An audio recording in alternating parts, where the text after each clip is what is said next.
Estenda as suas mãos. Pai, nós queremos louvar o teu nome. Te agradecemos por essas vidas preciosas, Pai. Não apenas aos nossos olhos como pais, mas principalmente aos teus olhos, porque a tua palavra diz que delas é o reino dos céus. E nós pedimos a tua graça, que o Senhor continue operando maravilhas, Pai, em cada vida, em cada coração. Desde já nós declaramos, Pai, que daqui eles crescerão, Senhor, como homens e mulheres de Deus e se tornarão, Senhor, homens tementes, mulheres tementes ao Senhor, que farão a diferença na sua geração. Também, Pai, quero abençoar cada família aqui. Que o Senhor derrame graça sobre cada vida. E, Pai, em nome de Jesus, te agradecemos pelos aniversariantes da semana, pela vida de Sam, pela vida de Lucas, pela vida de Rômulo, por cada um dos teus filhos que, Pai, completou mais um ano de vida. Que o Senhor derrame graça sobre suas vidas. Que o Senhor acrescente, Pai, os anos, e que os anos que vêm pela frente sejam os melhores das suas vidas. Em nome de Jesus nós te louvamos. Amém, amém. E hoje vamos celebrar a ceia do Senhor, mas também hoje vamos iniciar um estudo, na verdade, um estudo programado para mensagens, não vai ser um estudo em si, mas um estudo programado em mensagens da carta, né, do livro Os Hebreus. Muito bem, amados, vamos iniciar então o nosso estudo. Na verdade, amados, a carta aos Hebreus, ela já é, na verdade, uma carta em forma de uma pregação. Eu acho fantástico porque vejo como Deus, ele, no seu infinito amor e na sua multiforme graça, ele fala aos nossos corações, mesmo tendo sido destinada essa carta a um povo, mas hoje você e eu somos o povo de Deus. Então podemos receber também essa ministração para nossas vidas. E na verdade, para fazer uma introdução, eu gostaria de dizer que um dos principais debates dessa epístola aos Hebreus se dá por conta da identidade do autor. Não há um autor definido da carta aos Hebreus. Alguns pensam que foi Paulo, outros até falam Apolo, outros até falam que foi o Barnabé, mas não há um consenso. Foi descartado também Paulo porque, se você olha na linguagem das outras cartas paulinas, é um tanto diferente. Mas também a gente não pode descartar totalmente. Então, se deixem aberto a, digamos assim, a autoria desse livro. Então, nós precisamos entender que, em primeiro lugar, pelo que temos e entendemos da história, do livro, da carta, o autor foi um homem, sim, foi um homem. E ele usou a forma masculina, no verbo grego, né? Se você olha nos capítulos 11 em diante, né? Você vai ver que ele usa essa forma. Então, por isso, a gente entende que foi um homem. Alguns até falavam, era Priscila que escreveu. Não, mas já foi descartada essa teoria. E era alguém que dominava o grego. Era instruído no estilo literário helenístico. E era um profundo conhecedor do Antigo Testamento. Usava ele especialmente usando a tradução da Septuaginta, né, a tradução grega do Antigo Testamento. E ele conhecia pessoalmente seus leitores, porque você vai ver no final da carta que ele realmente fala sobre o desejo de ir ter com eles. É interessante isso. E ele também foi convertido à fé em Cristo por meio do ministério instituído pelos apóstolos, mas não conheceu pessoalmente Cristo, como os apóstolos. Então, por isso que fica essa questão entre Paulo, entre Apolo e entre Barnabé, mas não há um consenso. A verdade é que é realmente difícil de fazer uma defesa de quem foi o autor, ou da autoria dessa carta. Mas, passando esse dado, né, nós precisamos entender que, devido ao mistério sobre a identidade do autor dessa epístola, automaticamente existe alguma dificuldade em se determinar uma data exata dessa carta. Por isso não há uma data que a gente possa fechar, como as outras cartas, que a gente tem algumas definições pelo contexto histórico que se escreveu. Então, aparentemente, quando a Epístola aos Hebreus foi escrita, o templo ainda existia e ainda era usado alguns rituais que regularmente eram realizados. Isso nós vamos ver no decorrer do estudo, no capítulo 10 de Hebreus. E mais ou menos entendemos que o templo, pela história, ele foi destruído por volta do ano 70, mais ou menos depois de Cristo, certo? Estou dando esses dados para você se contextualizar. É um pouco diferente as mensagens que nós fazemos no domingo, mas é importante porque no domingo a gente tem mais pessoas, né? Então precisamos, esse ano, Deus tem me dado esse encargo de que nós possamos aprender mais a palavra, que a gente possa crescer mais em conhecimento, porque às vezes a gente está muito raso e qualquer coisa que a gente possa, porventura, ouvir de filosofias do mundo, a gente às vezes fica balançado. Não, se você tem a sua fé firme em Cristo, se você conhece a palavra, pode vir qualquer filosofia mundana, mas você vai se manter firme no Senhor. Amém, amados? Então, esse é aquilo que Deus tem ministrado nos nossos corações. Então, mais ou menos, a epístola pode ter sido escrita durante o período da perseguição de Nero aos cristãos, no ano 64 depois de Cristo, mais ou menos, mas como disse anteriormente, não há uma data exata. E quem foi o destinatário, ou os destinatários dessa epístola? Quem era ele, esse povo? Embora o próprio título já esclareça esse ponto, né?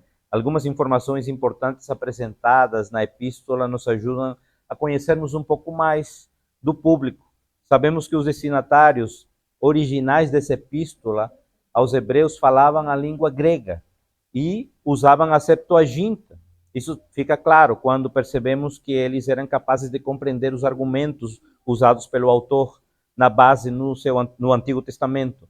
E eles também estavam interessados no templo, no sistema sacrificial, né, no sacerdócio do Antigo Testamento.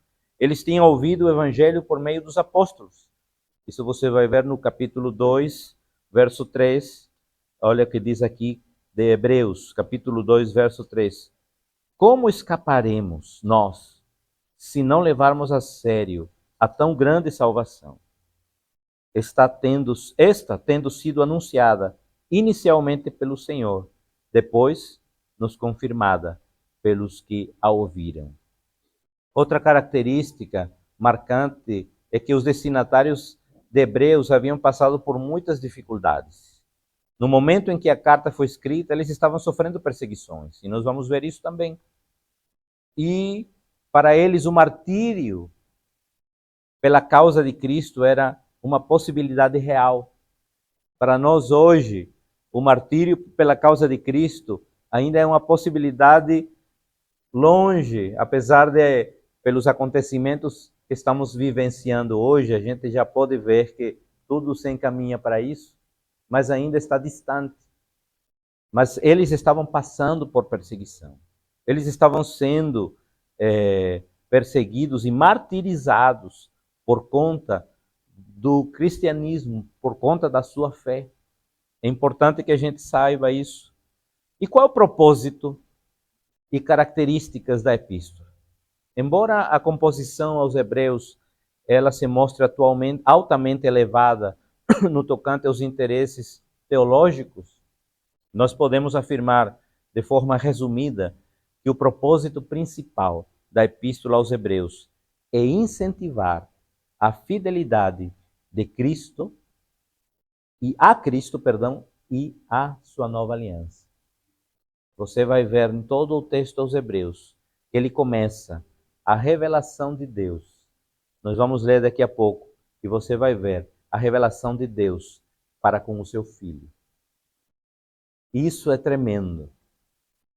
Por isso a carta aos Hebreus é tão poderosa, é tão um manual para que a gente possa fundamentar a nossa fé no Senhor Jesus. A Epístola aos Hebreus é uma obra primorosa, podemos nos referir a ela como um sermão expositivo, né? Na forma escrita. Quem gosta de sermão expositivo e lê os Hebreus vê que realmente ela é uma pregação expositiva da palavra. Muito bem, em resumo, nós podemos então dizer que a Epístola aos Hebreus ressalta que Cristo, ele é superior a tudo aquilo que foi colocado desde o Antigo Testamento, desde antes da criação aos anjos, desde a lei mosaica. Cristo, a pessoa de Cristo, ela supera tudo isso. Então nós precisamos compreender. Amém, amados? E vamos iniciar então. Vamos ler o capítulo 1. Abra sua Bíblia. Hebreus capítulo 1, a partir do verso 1. Nós, inclusive, a ceia passada, nós pregamos sobre isso, em Hebreus capítulo 1, verso 1, de 1 a 4. Diz assim, então, a palavra do Senhor: havendo Deus antigamente falado, muitas vezes, e de muitas maneiras, aos pais, pelos profetas, a nós, falou-nos nestes últimos dias, pelo Filho, a quem constituiu herdeiro de tudo, por quem fez também o mundo, o qual, sendo o resplendor da sua glória e a expressa imagem da sua pessoa, e sustentando todas as coisas pela palavra do seu poder, havendo feito por si mesmo a purificação dos nossos pecados, assentou-se à destra da majestade nas alturas. Feito também, tanto mais excelente do que os anjos, quanto herdou mais excelente nome do que eles. Porque a qual dos anjos disse jamais: tu és meu filho, hoje te gerei? E outra vez, eu lhe serei por pai, e ele me será por filho? E outra vez, quando introduz no mundo o primogênito, diz: e todos os anjos de Deus o adorem.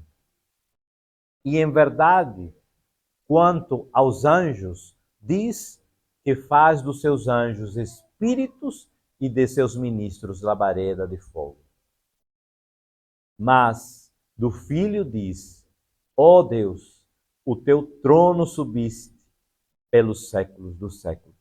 Cetro de equidade é o cetro do teu reino. Amaste a justiça e odiaste a iniquidade. Por isso, Deus, o teu Deus, te ungiu com o óleo da alegria, mais do que a teus companheiros. E tu, Senhor, no princípio fundaste a terra, e os céus são obra das tuas mãos. Eles perecerão, mas tu permanecerás, e todos eles, como roupa, envelhecerão. E como um manto os enrolarás, e serão mudados, mas tu és o mesmo, e os teus anos não acabarão. E qual dos anjos disse jamais: assenta-te à minha destra, até que ponha os teus inimigos por escabelo, em outras versões, estrado de teus pés? Não são, porventura, todos eles espíritos ministradores, enviados para servir a favor daqueles que hão de herdar a salvação? Aí nós vamos agora para o capítulo 2. Portanto, convém-nos atentar com mais diligência para as coisas que já temos ouvido, para que em tempo algum nos desviemos delas. Porque se a palavra falada pelos anjos permaneceu firme, e toda transgressão e desobediência recebeu a justa retribuição, como escaparemos nós, se não atentarmos para uma tão grande salvação, a qual, começando a ser anunciada pelo Senhor, foi-nos depois confirmada pelos que a ouviram? Testificando também Deus com eles, por sinais e milagres, e várias maravilhas, e dons do Espírito Santo, distribuídos por sua vontade. Porque não foi aos anjos que sujeitou o mundo futuro de que falamos, mas em certo lugar testificou alguém, dizendo: quem é o homem para que dele te lembres? Ou o filho do homem para que o visites? Tu o fizeste um pouco menor do que os anjos, de glória e de honra, o coroaste e o constituíste sobre as obras de tuas mãos. Todas as coisas lhe sujeitaste debaixo dos pés. Ora, visto que lhe sujeitou todas as coisas, nada deixou que ele não esteja sujeito, mas agora ainda não vemos que todas as coisas lhe estão sujeitas. Veja isso até aí rapidamente. O que está dizendo nesse texto? Ele está defendendo aqui, o autor está dizendo, olha, a soberania de Cristo, a pessoa de Cristo, ela é superior. Superior aos anjos, superior ao homem, superior à criação, superior a todas as coisas que você possa ver. A soberania de Cristo, a pessoa de Cristo é superior. E ele está aqui nesse verso 8, diz assim, todas as coisas estão sujeitas debaixo dos pés de Cristo. Todas as coisas. Ora, visto que ele sujeitou todas as coisas, nada, absolutamente nada deixou que não lhe esteja sujeito. E ele vai dar uma dica aqui, porque muitas vezes a gente diz, mas como? Como se o mundo está perdido? Como se o mundo está uma loucura? Como se ontem já foi mais uma vez, houve mais uma declaração de guerra? Como se a gente está num mundo tão absurdo, onde a gente vê tanta coisa, onde a gente olha para um lado, vê Terians, onde olha para o outro, vê coisas ruins. Como está sujeito? Mas agora ainda não vemos todas as coisas que lhe estejam sujeitas. Verso 9. Vemos, porém, coroado de glória e de honra, aquele Jesus que fora feito um pouco menor do que os anjos, por causa da paixão da morte. Ou seja, ele está falando aqui, quando ele se refere que ele está coroado, que Jesus está coroado e que foi feito um pouco menor, foi quando ele decidiu se tornar homem. Quando ele veio aqui na terra em forma humana, por causa da paixão da sua morte, para que pela graça de Deus provasse a morte por todos. Essa morte não era de Jesus, essa morte não era de Cristo, essa morte era minha, essa morte era sua, e éramos nós que merecíamos estar pendurados numa cruz. E nada do que você e eu pudéssemos fazer, porventura, seja sacrificialmente, seja através de sacrifícios de animais ou até sacrifícios de automutilações, não adianta, porque nada disso pode nos salvar, nem poderia nos salvar. Apenas um sacrifício, apenas uma pessoa, apenas um cordeiro, imolado, puro. Porque veio esse mundo e, embora se fez homem, a palavra disse que não havia pecado nele. Filho de Deus puro, sem pecado. E ele morreu em nosso favor. Ele entregou sua vida em nosso favor. Por isso que nós vemos que a Epístola aos Hebreus começa a dar essa ênfase. Cristo é superior aos anjos. Vamos no verso 10, por favor. Porque convinha que aquele para quem são todas as coisas, e mediante quem tudo existe, trazendo muitos filhos à glória, consagrasse pelas aflições o príncipe da salvação deles. Porque assim, o que santifica, como os que são santificados, são todos um. Por cuja causa, não se envergonha de lhe chamar irmão. Sabe? Jesus, ele poderia se envergonhar de nos chamar irmãos cada vez que a gente peca. Obrigado, minha filha. Cada vez que a gente erra, Jesus poderia se envergonhar. Cada vez que a gente entristece o coração do Espírito Santo. Cada vez que eu minto, cada vez que eu me exalto com minha esposa, cada vez que eu quero colar na prova, ele poderia se envergonhar de nós. Mas ele olha para nós com compaixão e não se envergonha de nos chamar irmãos. Quando ele olha para mim e para você e disse assim: é meu irmão Sam, é meu irmão Esteban, é meu irmão. E glória a Deus por isso. Verso 12, Márcio, por favor. Dizendo: anunciarei o teu nome a meus irmãos. Cantar-te-ei louvores no meio da congregação. E outra vez, porei nele a minha confiança. E outra vez, eis-me aqui, a mim e aos filhos que Deus me deu. E visto como os filhos participam da carne e do sangue, também ele participou das mesmas coisas, para que, pela morte, aniquilasse o que tinha o império da morte, isto é, o diabo. Isto quer dizer que, através do sacrifício de Jesus na cruz, ele aniquilou aquele que tinha o poder da morte. Quem era? O diabo. Ele está aniquilado, amados. Só ouvi um amém e um glória a Deus. Ele está aniquilado.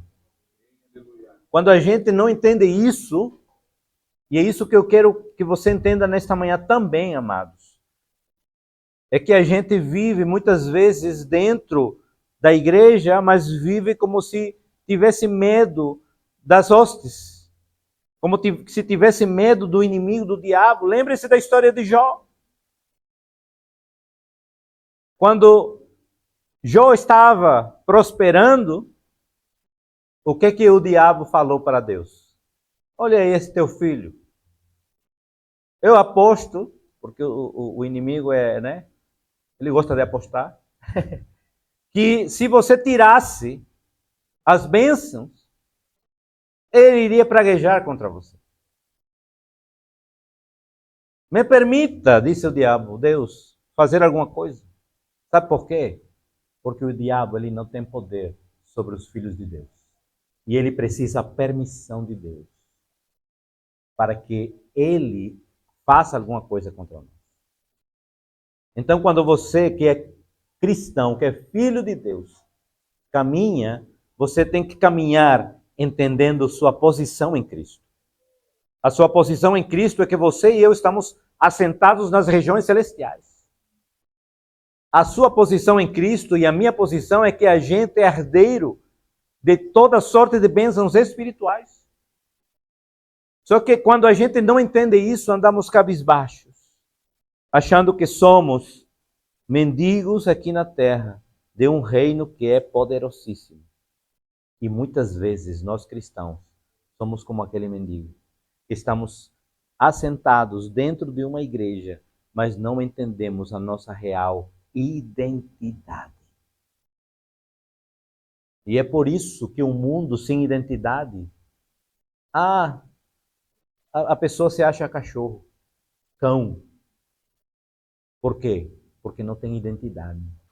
Mas você tem identidade. Você é filho de Deus, você é filha de Deus, e você sabe que você está sentado nas regiões celestiais, junto com o Pai.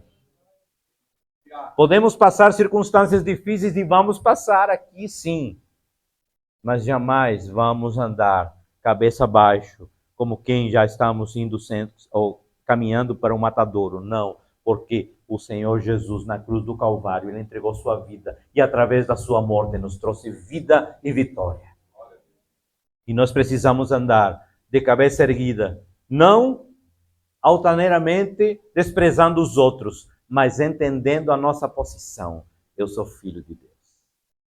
Eu sou lavado e remido pelo sangue do Cordeiro. Eu sou abençoado nas regiões celestiais. Mas não tenho nada na minha conta está zerada, não importa, não é tua conta que te define, não é a conta bancária que define você, mas é a tua conta lá no reino dos céus, porque ela está sempre positiva, não porque você merece, não porque você deposita, mas porque Jesus já depositou na cruz do Calvário. Entenda isso no seu coração. Você que é filho, você que é filha de Deus, Você precisa compreender essas verdades. Verso 15. E livrasse todos os que com medo da morte estavam por toda a vida sujeitos à servidão. Porque, na verdade, ele não tomou os anjos, mas ele tomou a descendência de Abraão. Quantos são descendência de Abraão aqui? Meu Deus do céu. Quantos são descendência de Abraão aqui? Amém. Identidade, amados. Identidade. Entenda a sua identidade. Por isso convinha que em tudo fosse semelhante aos irmãos, para ser misericordioso e fiel, sumo sacerdote, naquilo que é de Deus, para expiar os pecados do povo. Porque naquilo que ele mesmo, sendo tentado, padeceu, pode socorrer aos que são tentados. Até aí por enquanto. O que está dizendo esse texto? Porque ele se fez homem. Ele passou as mesmas tentações que nós passamos hoje. Mas a única diferença é que ele não pecou. E por isso ele disse assim, porque naquilo que ele mesmo, sendo tentado, padeceu, ele pode nos socorrer. Cada vez que você e eu passemos por alguma tentação, que é muito difícil, porque realmente a nossa carne, ela nos impulsiona às obras que são da carne mesmo, a gente precisa evitar. Me ajuda, Jesus. Me socorre, Pai. A gente tem essa arma, por dizer assim. Abra sua boca. Às vezes a gente fica calado, e calado vamos rumo ao matadouro do pecado. Mas não é isso que Deus quer. Deus quer que você grite, Jesus me ajuda, porque o Senhor foi tentado e superou. E o Senhor está comigo, o Senhor está em mim. Venha, me ajude na hora da minha angústia. Venha, me ajude na hora da tentação. Venha, me ajude naquela hora que eu já estou quase caindo. Mas o Senhor vem. E assim como quando estava naquele barco, e Pedro saiu do barco e começou a caminhar com fé, mas daqui a pouco a fé começou a esmorecer e ele começou a afundar. Jesus estendeu a mão e o levantou e disse, Pedro, não vou deixar você ser afogado, mas você vai se levantar. E o levantou. Assim ele quer levantar você e eu. Cada dia da nossa vida, quando a gente precise, na hora da angústia, na hora da necessidade, na hora das tentações, na hora do pecado, as mãos de Jesus, o braço de Jesus está estendido para nos salvar. Nunca esqueça disso. Deus nos falou no passado, lemos no início, pelos profetas. Deus nos falou no passado dessa maneira, mas agora Ele nos fala pelo seu Filho. Não sei se você entende isso, mas quando alguém lhe manda um recado e vai, qualquer uma pessoa, um jovem de recado e entrega uma carta, é uma coisa. Mas quando o próprio autor, ele se levanta do seu trono para lhe entregar esse recado, é outra coisa. Inicialmente, no Antigo Testamento, houveram profetas para anunciar esse recado. Mas houve um tempo em que ele disse, não vou mandar mais pessoas, vou mandar o meu Filho.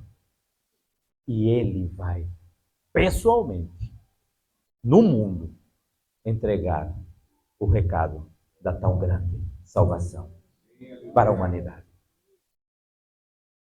Como é tremendo, amados. É por isso que o autor aos Hebreus, no capítulo 2, verso 3, disse, como vamos negligenciar a tão grande salvação? Porque, como é que sabe quando nós negligenciamos a tão grande salvação? Quando a gente não valoriza a presença de Deus. Quando a gente não valoriza aquilo que Deus falou ao nosso coração. E deixa em segundo plano aquilo que Deus ministrou ao nosso coração Talvez Deus ministrou no seu coração há um tempo atrás aquilo que você foi chamado a fazer, mas você, por conta das coisas, das situações, do trabalho, do que for, você está deixando isso em segundo plano. Nesse caso, você está negligenciando a tão grande salvação. E nós precisamos entender isso.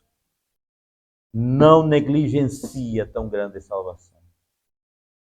Eu sou testemunha de uma pessoa que negligenciava, porque não queria esse chamado pastoral. Eu disse, ser pastor, Deus me livre. Ainda botava a culpa em Deus, né? Não. Mas quando eu decidi, amados, porque tudo o que eu fazia, junto com minha esposa, que também corria do chamado, a gente corria e dizia, não. Porque quando você não está no centro da vontade de Deus, olhe, você toma decisões que vão lhe levar à ruína. Por isso, como seu pastor, deixe-me lhe dizer, cuidado com as decisões que nós tomamos. Não estou dizendo aqui que não é lícito nem bom ter um bom carro, uma boa casa, é bênção. Mas, amados, qual é a nossa prioridade? A nossa prioridade, ela precisa ser o reino. Acho que você já está careca de saber. Tem alguns aqui mais que outros. Brincadeira. Mateus 6,33. Mas buscai, em primeiro lugar, o reino de Deus e a sua justiça, e as demais coisas serão. E por que nós buscamos primeiro acrescentar as coisas do que o reino? Porque melhor é poder ver alguém que estava padecendo no lamaçal do pecado e hoje está aqui se limpando ou se tentando limpar todos os dias como todos nós, porque não é por estar aqui à frente que eu sou o mais limpo de todos. Não, nós estamos nivelados pela graça. Eu preciso tanto quanto você de Deus, de Jesus, todos os dias da minha vida. E quando eu falo isso, amados, não é da boca para fora. Quem convive conosco, quem está conosco no dia a dia, sabe a nossa realidade. Sabe como é difícil ter um comércio pequeno. Sabe que as coisas são difíceis. Sabe que às vezes falta alguma coisa. Eu não estou dizendo isso para você ter pena de mim. Eu estou dizendo isso porque muitas vezes a gente quer correr tanto e esquece do essencial. E quando falta alguma coisa, Deus supre. Deus levanta alguém. Eu já fui muito orgulhoso. E Deus me quebrou. Eu era aquela pessoa que gostava de abençoar, de ajudar. E Deus começou a me quebrar todo aqui em Portugal. Portugal é uma terra amada que me quebrou. E continua me quebrando. E dou glória a Deus pela tua terra. Dou graças a Deus pela tua terra, Renato. Pela tua terra, Júnior. Porque essa terra nos ensina. Agora só ensina quem quer aprender. Porque quem não quer aprender começa a se envolver com as coisas. E você vai se envolvendo naturalmente. E nós precisamos tomar decisões na vida. Repito, nada contra você ter coisas boas, é muito bom. Mas que essas coisas boas não substituam a presença de Deus. Essas coisas boas não tomem o lugar daquele que merece toda a glória, toda a honra, todo o louvor, toda a adoração e a primazia na nossa vida. Não deve tomar. Somos nós mesmos que impedimos. Como? Não, mas não tenho tempo. Não, mas não dá. Não, mas vou levantar, já corro. Quando você acorda, você precisa acordar e agradecer a Deus. Pegar a palavra. Ontem foi um tempo, olha, acordei. Deus me acordou, né? Eu disse assim, sábado não, vou acordar, abrimos o café às 9h30, vou acordar às 8. Às 7 horas, 6h50 o Espírito me acorda. Vai ler a Bíblia, preguiçoso. Aí eu fui lá e comecei a ler, a orar, a entrar no secreto. Como é maravilhoso, irmão. Como é bom. Não tem nada que substitua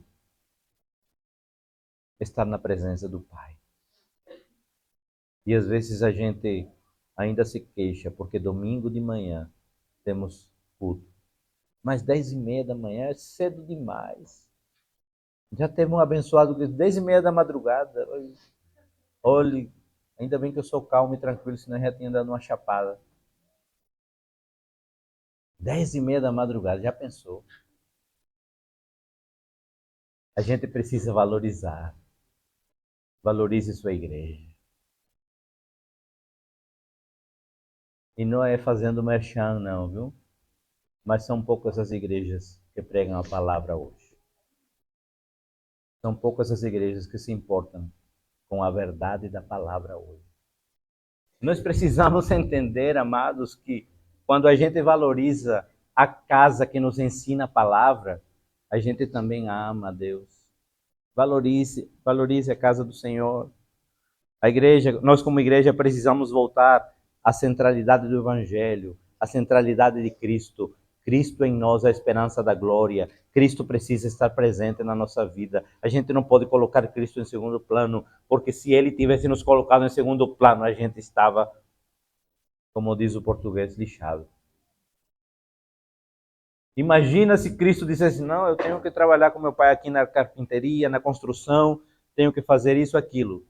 Não vou morrer na cruz por esse bando de hipócritas. Imagine. Mas a gente não, a gente deixa sempre Cristo em segundo plano. Não negligenciemos a tão grande salvação. Não negligenciemos a tão grande salvação. Importa que nos apeguemos com firmeza. Porque como vamos escapar? A salvação foi anunciada pelo Senhor, confirmada pelos que ouviram e testificada por sinais. É interessante porque o Evangelho não é uma sugestão, é uma revelação divina confirmada. Muitos tratam o Evangelho como uma suposição. As pessoas que não acreditam. Ah, olha, você acha que Cristo ressuscitou, mas não, nem morreu. Nós temos certeza. Espero que todos aqui que estão aqui tenham essa certeza. Porque a salvação, ela vem através da fé. E a fé em Jesus Cristo. E quando eu estou aqui pregando a palavra, amados, eu estou pregando cada domingo que a gente prepara, que a gente lê, que a gente busca, é para trazer a você essa convicção e que você possa viver com essa convicção no coração. Porque no dia em que o Senhor nos chamar, ou no dia que Ele voltar, você não vai poder dizer, ah não, na igreja, o pastor só pedia dinheiro, só pedia o relógio de Isaac. Não. Para que você não possa dizer, realmente, olhe, naquele domingo, dia 1º de fevereiro, de março. Meu Deus do céu, como está voando o tempo. 1º de março, eu escutei uma palavra que mudou a minha vida e eu quero tomar posse dela e viver para o Senhor. Negligenciar, então, é afastar-se lentamente até não perceber que já está longe. É sutil, é sorrateiro, é aquilo que vai pouco a pouco te afastando da presença. E você não sente, não nota. Não nota. E daqui a pouco você está longe. E você não imagina que talvez se esse afastamento foi sutil, o retorno, ele é exaustivo. Ele é cansativo. Porque você vai querer retornar, mas cada vez mais você está perto daquilo que lhe afastou de Cristo. Chega, Júnior. Vem, Sam, aqui na frente. Os bombados, ó. Aqui, Sam. Sam é Jesus. E Júnior são as coisas desse mundo. E eu me aproximo mais das coisas desse mundo. Você vai me segurar. Me segure bem. Você faz ginásio. Tá vendo? E aí eu quero voltar para a presença de Deus. Mas as coisas desse mundo me segura. Me segura. Segura, rapaz. Eu estou brincando com ele, mas é forte mesmo. E é difícil. É difícil porque as coisas estão... Eu estou envolvido com elas. Cada vez mais eu me envolvo com elas. E para retornar a Ele, a Cristo, é difícil. Por isso, amados, obrigado, amados. Não negligenciemos a tão grande salvação. Estou forte ou não estou? Brincadeira. Amados, não devemos negligenciar a tão grande salvação. Não nos afastemos lentamente, até não perceber que realmente, ou até perceber que realmente estamos totalmente distantes daquilo que Deus reservou para nós.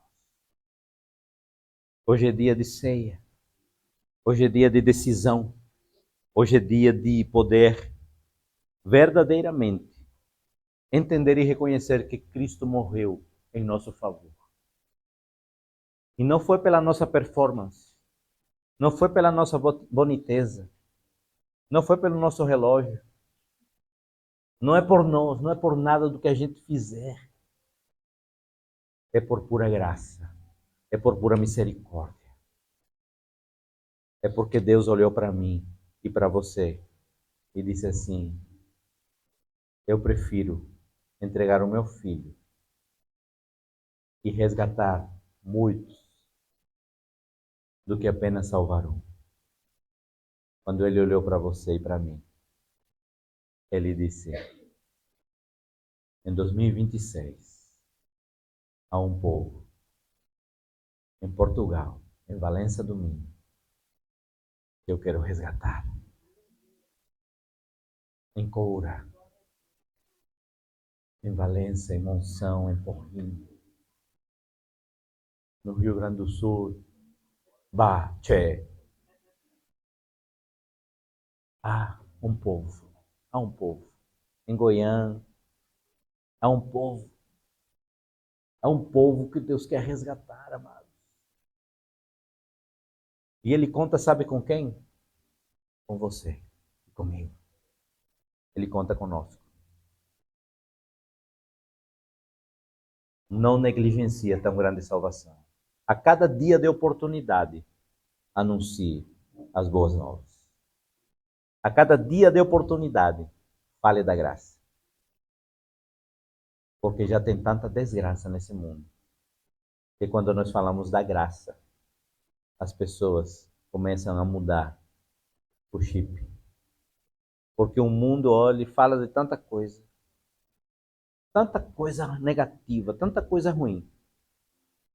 Por isso, amados, não negligenciemos a tão grande salvação. Próxima semana vamos continuar com Hebreus, mas eu gostaria de convidar você agora a abrir sua Bíblia. 1 Coríntios capítulo 11, verso 23. Porque eu recebi do Senhor o que também vos ensinei. Que o Senhor Jesus, na noite em que foi traído, tomou o pão e, tendo dado graças, o partiu e disse: tomai, comei, isto é o meu corpo, que é partido por vós. Fazei isto em memória de mim. Semelhantemente também, depois de cear, tomou o cálice, dizendo: este cálice é o novo testamento no meu sangue. Fazei isto todas as vezes que beberdes em memória de mim. Porque todas as vezes que comerdes este pão e beberdes este cálice, anunciais a morte do Senhor até que venha. Verso 27, portanto, qualquer que comer este pão ou beber o cálice do Senhor indignamente, será culpado do corpo e do sangue do Senhor. Verso 28, examine-se, pois, o homem a si mesmo, e assim coma deste pão e beba deste cálice. Amém? Vamos fazer esse autoexame. Vamos fazer essa oração. Vamos nos colocar diante do Senhor. Mesmo assentados, feche seus olhos, abaixe sua cabeça e faça a sua oração. Faça a sua oração de autoexame. É uma oração que vai nos dar o entendimento de que só Jesus salva, que precisamos que Ele passe o seu sangue sobre nós, para nos purificar. 1 João 1,9 diz: se confessarmos nossos pecados, Ele é fiel e justo para nos perdoar os pecados e nos purificar de toda injustiça. Comece a fazer a sua oração de confissão.